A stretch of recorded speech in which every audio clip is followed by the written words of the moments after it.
नमस्ते दोस्तों, मैं हूं नीरव थ्री, आपका बिजनेस कंसल्टेंट और प्रोडक्टिविटी कोच। दोस्तों, आज हम बात करने वाले हैं प्रोडक्टिविटी की पर्सनल लाइफ के अंदर या ऑर्गेनाइजेशंस में आपका खुद का काम जो है वो अगर आप इम्प्रूव करना चाहते हैं तो वो आप कैसे कर पाएंगे।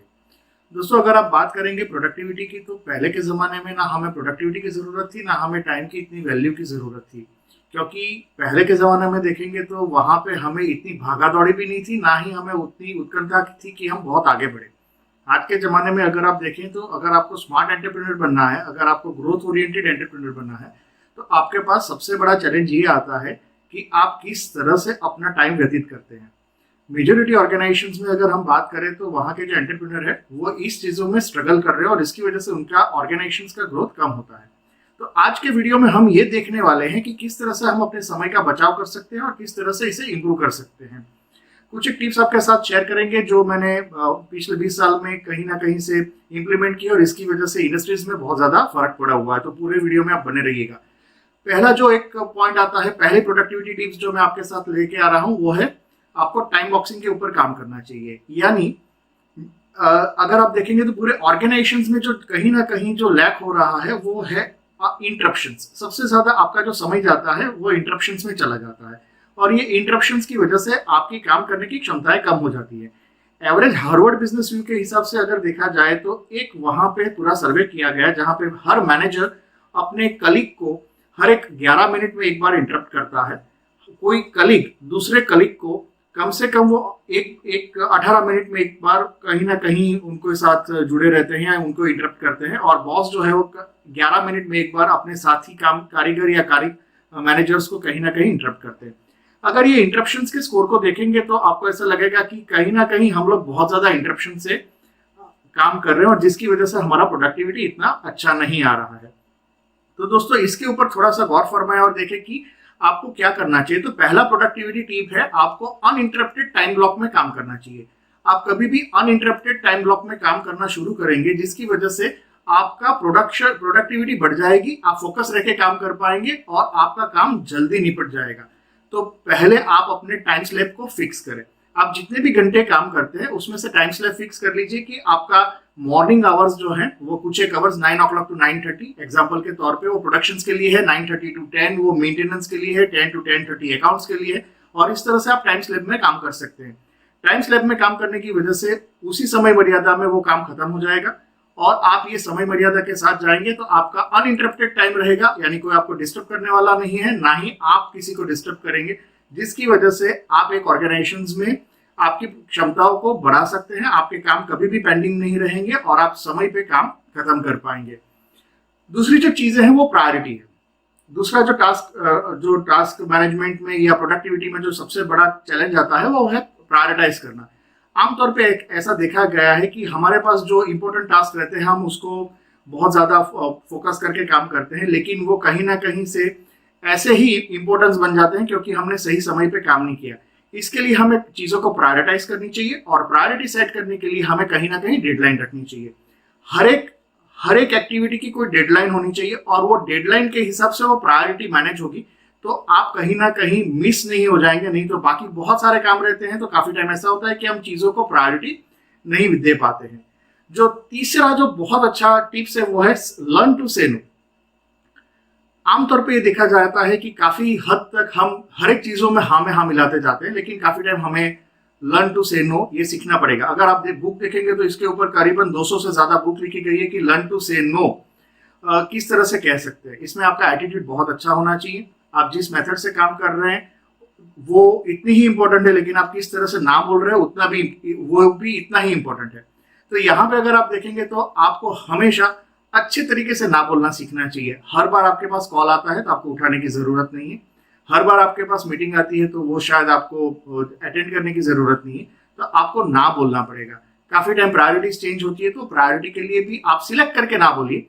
तो यहाँ पे अगर इजीली काम करना चाहते हैं तो आपको कहीं ना कहीं ना बोलना सीखना पड़ेगा, लेकिन आपका तरीका जो है ना कहने का वो अच्छा होना चाहिए। और इसी वजह से अगर आप अच्छे तरीके से कहेंगे तो शायद आपके पास लोग आपके साथ जुड़े रहेंगे। तो यहाँ पे if you do it right colleagues will understand and respect you for it. यानी यहाँ पे अगर आप देखेंगे तो आपको ना सही तरीके से बोलना बहुत ही जरूरत है, जिसकी वजह से अगर आप प्रायोरिटी नहीं दे पा रहे हैं तो वो आप दे पाएंगे। जो तीसरी जो चीज है वो है आपके कंट्रोल योर डिवाइसेस। दोस्तों अगर हम बात करें तो अभी हम यहाँ पे जो जिस तरह से हमारी लाइफस्टाइल चल रही है वो अटेंटिव इकोनॉमी में चल रही है।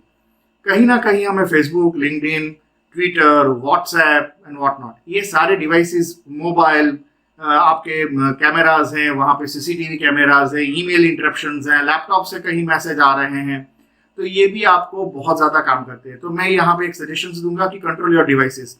आप एवरेज कितना टाइम बिताते हैं, सारे फोन में अभी ये फैसिलिटी है कि आप कितना टाइम फोन के ऊपर स्पेंड करते हो देखिएगा, और वहाँ पे हम क्या करते हैं वो भी देखिएगा।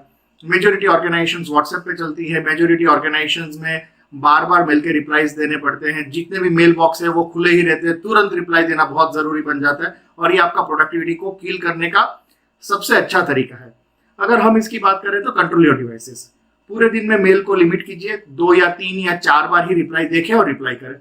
जो मोबाइल फोन्स है उसमें आपके फोकस एरिया अभी बने हुए हैं, तो वो टेक्नोलॉजी का यूज करें और उसमें फोकस एप्लीकेशंस को ही यूज में रहे, यानी कुछ एक चीज इंटरप्शंस आपके पास नहीं आएंगे। ऐसा देखा जाता है कि हम बहुत ज्यादा वक्त बेफिजुल चीजों में जाया करते हैं, और जिसकी वजह से हमारे पास जो काम करने वाली चीज है वो कहीं ना कहीं मिस हो जाती है। मैं ऐसा कहता हूं कि सुबह सुबह जैसे ही आप ऑफिस में जाते हैं या फैक्ट्री में जाते हैं तो अपने लैपटॉप को न खोले, आपके मोबाइल को न खोले, आप वहां पे जाके गैम्बा वॉक कीजिए। गैम्बा वॉक क्या होता है उसका मैंने लिंक दे रखा है, तो उसके ऊपर भी आप काम कर सकते हैं, तो वो कहीं ना कहीं आप यूज कर सकते हैं। आपके बाकी की जो टाइम स्लैब आपने जैसे ही बताया था, मैंने पहली टिप में ही बताया था, तो अनइंटरप्टेड टाइम ब्लॉक है तो वहां पे काम कीजिए, मोबाइल को अवॉइड कर दीजिए। शाम को घर जाने के बाद अगर आप बेडरूम में जाते हैं तो वहां पे भी फोन का यूज अगर आप एलिमिनेट करते हैं तो आपकी पर्सनल लाइफ भी बेहतरीन होगी, और आपके जो प्रोफेशनल लाइफ है वहां पे भी आप ज्यादा प्रोडक्टिव रह सकते हैं। तो आपको कंट्रोल डिवाइस करना चाहिए था।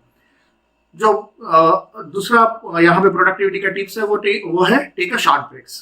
दोस्तों आमतौर पे ऐसा देखा जाता है कि अगर आप काम करते हैं पूरे दिन में तो 45 से 90 मिनट का एक साइकिल रखिए। 90 मिनट के साइकिल के बाद आपको कम से कम 1 या 2 मिनट का एक छोटा सा ब्रेक लेना चाहिए। शायद आप अपनी जगह से खड़े हो जाएंगे और वहीं पे एक छोटा सा स्ट्रेचिंग कर लेंगे, शायद पानी पियेंगे, चाहे अगर आपके पास फैसिलिटी है तो कोई गर्म पानी पी सकता है, टी कॉफी ब्रेक ले लीजिए, लेकिन आपको एक छोटा सा ब्रेक लेना चाहिए। और इसी तरह से अगर एक वीकेंड मिलता है आपको तो वहां पर रिलैक्सेशन के बारे में बात कीजिए। काफी टाइम मैंने ये देखा है कि लोग वीकेंड तो जरूर ले लेते हैं लेकिन वहां पे रिलैक्सेशन के लिए वो नहीं जाते, काफी ऐसे चीजों में उलझ जाते हैं जो उनकी स्ट्रेस लेवल को वैसे ही बढ़ा देता है। तो ये चीजें हैं वो ठीक नहीं है दोस्तों। तो आपको जो करना है वो इस तरह से करना है कि आप कहीं ना कहीं रिलैक्सेशन में जाके शॉर्ट ब्रेक्स लीजिए पूरे दिन में। 90 मिनट की साइकिल बहुत ही अच्छी साइकिल है, कभी ट्राई करके देखिएगा। जो और एक चीज है वो है टू डू लिस्ट। आमतौर पे हमारे पास टू डू लिस्ट नहीं रहती है। अगर टू डू लिस्ट है तो उसमें डेडलाइन नहीं रहती है। काफी टाइम वो टू डू लिस्ट हमारे दिमाग में रहती है और हम अपनी प्रायोरिटी बदलते रहते हैं। आप टू डू लिस्ट बनाइए, यहाँ पे कुछ एक एप्लीकेशंस का भी यूज कर सकते हैं टू डू लिस्ट को यूज करने के लिए, जैसे गूगल टास्क है या हर एक के सेल फोन में कहीं ना कहीं वन नोट एप्लीकेशन अवेलेबल है, उसका भी आप यूज कर सकते हैं, जिसकी वजह से आप प्रोडक्टिव रहेंगे और आपके टास्क कभी भी मिस नहीं होंगे। माइक्रोसॉफ्ट आउटलुक यूज करते हैं तो वहां पे भी टास्क मैनेजमेंट अवेलेबल है, आप किसी को टास्क असाइन कर सकते हैं और आप खुद के लिए भी डेडलाइन के साथ टास्क रख सकते हैं। तो आप टू डू लिस्ट हमेशा रखें अपने साथ, और टू डू लिस्ट रखने की वजह से आप अपने काम को कभी भी मिस नहीं करेंगे, भूल नहीं जाएंगे, आपको हमेशा याद है। आपकी डेडलाइन पे अगर नहीं हुआ है तो आपको प्रायोरिटी करने भी समझ में आएगी कि किस तरह से आपको प्रायोरिटी पे काम करना चाहिए। जो एक और पॉइंट है वो है आपके पास आपका सोशल मीडिया।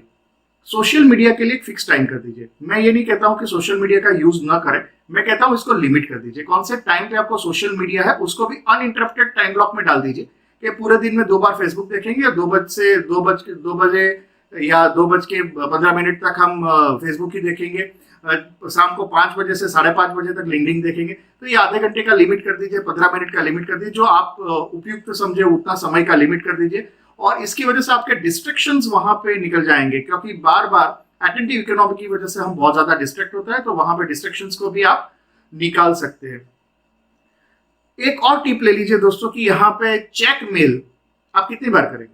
तो जैसे मैंने पहले भी बताया था, उसका एक टाइम स्लॉट बना लीजिए। टाइम स्लॉट बनाने के लिए आपको कम से कम 3 या 4 बार ही मेल चेक करने चाहिए। मैं तो ये मानता हूँ कि 2 बार ही मेल चेक 2 बार ही कीजिए। सुबह आइए, इंडस्ट्रीज में जैसे ही जाते हैं, कंपनी में जाते हैं, तो आप सीधा काम पे लग जाइए। आपके जो प्रायोरिटी वाले काम है वो कीजिए, आपको मेल देखने की जरूरत नहीं है। 12 बजे के आसपास, 1 बजे के आसपास आप मेल चेक कीजिए और जितने लोग हैं उनको रिप्लाई कर दीजिए। वापस जो मेल है वो आप शाम को 4 बजे कर लीजिए। अभी यहाँ पे ये टाइम स्लैब सिलेक्ट करने का भी एक साइंटिफिक रीजन है कि जैसे ही आपने 12 बजे किया हुआ है तो मॉर्निंग में जो जो चीज आई है, अगले दिन से 4 बजे से मॉर्निंग में जो जो मेल आया है उसका आपने रिप्लाई कर दिया है। अच्छा, 12 से 4 बजे में कोई अगर मेल आता है तो 4 घंटे में जितने भी मेल आए हो वो 4 बजे आप बैठ के रिप्लाई कर सकते हैं। So before you are leaving the company almost आपके सारे मेल के आपने रिप्लाई दे दिए हैं। It is not a good practice कि आप हर बार आपका मेल खुला रखें और हर बार जैसे ही मेल आए तो आप तुरंत रिप्लाई दें, फिर वो मेलबाजी हो जाती है, प्रोडक्टिविटी इसमें कहीं पे भी नहीं आती है। तो मेरा ऐसा मानना है कि इस तरह से अगर आप काम करेंगे तो आपके यहाँ पे प्रोडक्टिविटी बहुत ज्यादा अच्छी रहेगी। और एक टिप है जो है ऑर्गेनाइज योर वर्क प्लेस। आपके जहाँ पे काम करने की जगह है वो साफ सुथरी हो, आपके जो चीज चाहिए वो आपको तुरंत मिल जाए, डर्टी चीजें नहीं रखें, इसके साथ साथ एयरी रखें, आपके पास हवा उजास अच्छे से आना चाहिए, लाइट अच्छी होनी चाहिए, इल्यूमिनेशन अच्छे होने चाहिए, आपको बैठने में कंफर्टनेस होनी चाहिए। और इसके साथ साथ अगर आप देखें तो चीजों को इस तरह से ऑर्गेनाइज करके रखिए, चाहे वो आपके लैपटॉप में हो या चाहे वो आपके डेस्क के ऊपर हो, जिसकी वजह से आप जो जो काम कर रहे हैं उसके लिए जो जो इंफॉर्मेशन चाहिए, जो जो डॉक्यूमेंट चाहिए, तो वो आपको तुरंत मिल पाए। काफी टाइम ऐसा होता है कि ये गलत एनवायरनमेंट रहता है तो काफी सारा समय डिसीजन लेने में नहीं जाता है, काफी सारा समय जो है वो चीजों को या इंफॉर्मेशन को ढूंढने में चला जाता है, उसको आप वहां पे एलिमिनेट कर सकते हैं। 5S अगर ऑफिस में इंप्लीमेंट कर सकते हैं तो बेस्ट टूल है, जिसकी वजह से आप अपनी ऑर्गेनाइजेशन में ऑफिस 5S इंप्लीमेंट करके उनकी प्रोडक्टिविटी भी बढ़ा सकते हैं। Early riser is always good. अगर आप जितना जल्दी सुबह के काम चालू करेंगे तो आपको इंटरप्शंस कम होता है, क्योंकि पूरी दुनिया 9 बजे 10 बजे 11 बजे शुरू होती है। अगर आप 7:30 8 बजे आपका समय शुरू करते हैं तो कामकाज का समय शुरू करते हैं तो आप ज्यादा से ज्यादा आउटपुट दे पाएंगे। पहले 2-3 घंटे रहते हैं वो बहुत ही ज्यादा प्रोडक्टिव रहते हैं, तो उसको काफी सारी जगह पे ऐसे कामों में मत लग जाइए, काफी सारी ऐसी उलझनों में मत फंस जाइए कि जिसकी वजह से आपकी प्रोडक्टिविटी कम हो जाती है। तो ये कुछ एक टिप्स थी दोस्तों की जिसकी वजह से आपकी प्रोडक्टिविटी आप अपनी ऑफिस में रह के बढ़ा सकते हैं। आपको कौन सी टिप अच्छी लगी वो मुझे बताइएगा। वीडियो काफी लंबा होने वाला था इसलिए मैंने 2-3 पार्ट में डिवाइड किया है। Keep watching this video. हम आगे बात करेंगे कि किस तरह से और इंप्रूवमेंट कर सकते हैं आपकी प्रोडक्टिविटी में।